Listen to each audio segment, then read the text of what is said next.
Well, the same job, same pay legislation will be passed through federal parliament after the government has struck a deal with crossbenchers that has been vigorously opposed by employer groups and our largest companies who say it will add to the unemployment rate and add costs to their operations. Our business editor, Ross Greenwood, joins me now. Ross, is it then likely to push up the number of unemployed?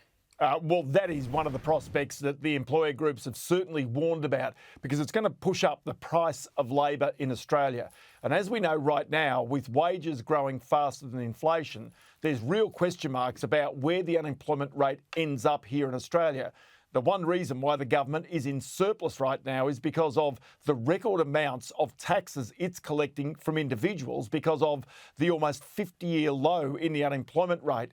And what employer groups have warned is that any change to employment laws such as this could well jeopardise the amount of money even the government is bringing in, and also its quest for productivity gains to try and help keep inflation and therefore interest rates down. But if we go through some of the quotes that have actually been given along this argument as the same job, same pay legislation has been making its way through. So this is the AI Group, Australian Industry Group. AI Group is urging the government in the strongest possible terms to avoid such a deeply problematic approach. So that's from Ines Willicks. Go to BHP. Listen to this.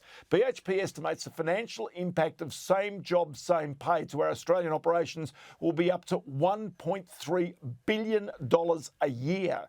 Now, think about that, $1.3 billion a year with one company, our biggest company. And if we go to the Australian Chamber of Commerce and Industry, you can see here Andrew McKellar.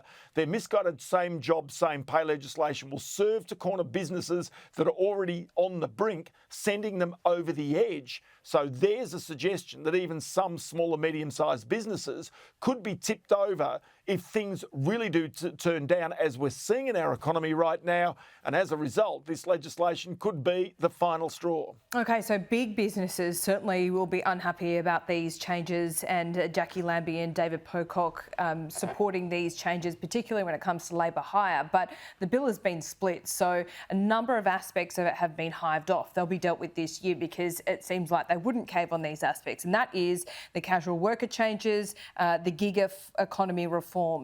Di Lee on the program, she's a Western Sydney MP. She was worried about how these changes would affect small businesses. So I guess that aspect, it's been kicked off down the road into the long grass. But there's a truism here. You see, a business is like an accordion. It's either growing or it's shrinking. It's never the same size. But as soon as you try to actually force what had previously been casual workers into mandatory full-time work and full-time roles, and therefore really all the consequences of making it more difficult to get rid of that person, the business says, well, I just won't hire anybody. And I'll actually try and sweat my workers a bit harder or pay them a bit more or do whatever I need to do, rather than actually going out and saying, oh, we'll have a dynamic workforce. The thing about the gig economy workers is really important as well, because a lot of families in Australia with high interest rates and high inflation rates are surviving because there are more people with more than one job, multiple jobs in our economy than ever before. That's the way they're surviving, maybe by Uber, maybe by actually renting their house out occasionally for an Airbnb, but the reality is that a lot of people, it's around about 1 in 9 people now, has more than one job. And so that is the way that many people survive. And you wouldn't really want to mess with that if you're a government, because if you don't want families being tipped over the edge. Yeah, right. OK, so that will be closely watched into the next year. But as you say, this is going to have an effect immediately. So we'll watch that unemployment rate and how that works with other aspects of the economy, which isn't growing all that much at the moment. That's the point. It's weak, right? Yeah, that's right. Well, let's head to another subject just quickly. Chemist shops. All of a sudden, it seems everybody wants to own them. Why? What's happening there? Well, I want to take you through this. This is an amazing story, this. So effectively what happened last year was that Wesfarmers, which owns Kmart, Target, Bunnings Warehouse, went out and bought API, Australian Pharmaceuticals Industries, that owns the WH Soul Pattinson pharmacies that are bought, plus also the Priceline pharmacies. So that leaves Chemist Warehouse, which is a big thing, set up by Mario Verrocchi and Jack Gantz about 23 years ago. So what's happened is that they're the giant on the block in pharmacies right now. And it looks as though by tomorrow there's going to be a deal announced whereby they'll almost backdoor list into Sigma Pharmaceuticals. Now, Sigma owns Amcal and Guardian pharmacies, and so effectively you'd be bringing together two of the biggest chemist chains in Australia. But this is consolidation in this industry, there's no doubt. And I think it's largely because of the expansionary plans of Wesfarmers, as we know, is a big retailer, can pour a large amount of money into this. But in the meantime, this deal is highly unusual because the private company, Chemist Warehouse, is much larger than Sigma Pharmaceuticals. And so a deal is going to be interesting just to watch because, as I say, it is just one of these things where all of a sudden there's been all of these deals in this pharmacies industry where previously had been very staid for many, many years. Talk to me about Perpetual and Yeah. how this takeover. It's quite extraordinary. Right.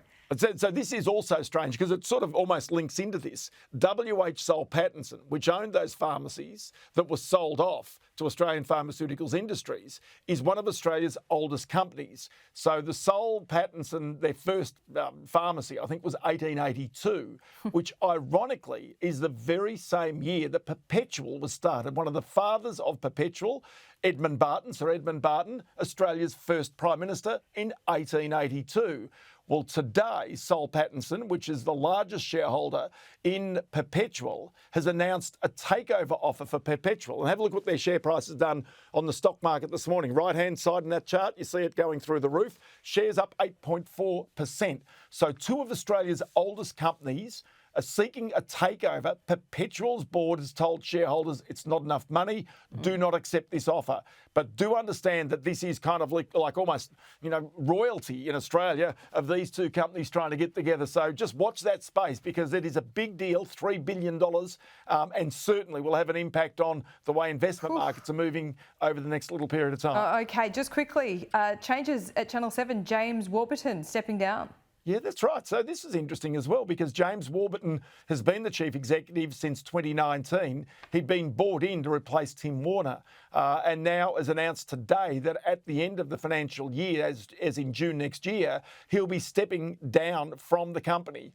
Now, there's been very flattering statements come out by Kerry Stokes today, the major shareholder in Seven West Media. But again, this is just, a change of a very significant and senior media executive here in Australia. He's had a couple of goes at Seven West Media and right now is the boss and probably one of the most powerful media executives in this country. Well, there you go. He's going to have a more relaxing Christmas. Ross, thanks so much. We'll see you soon.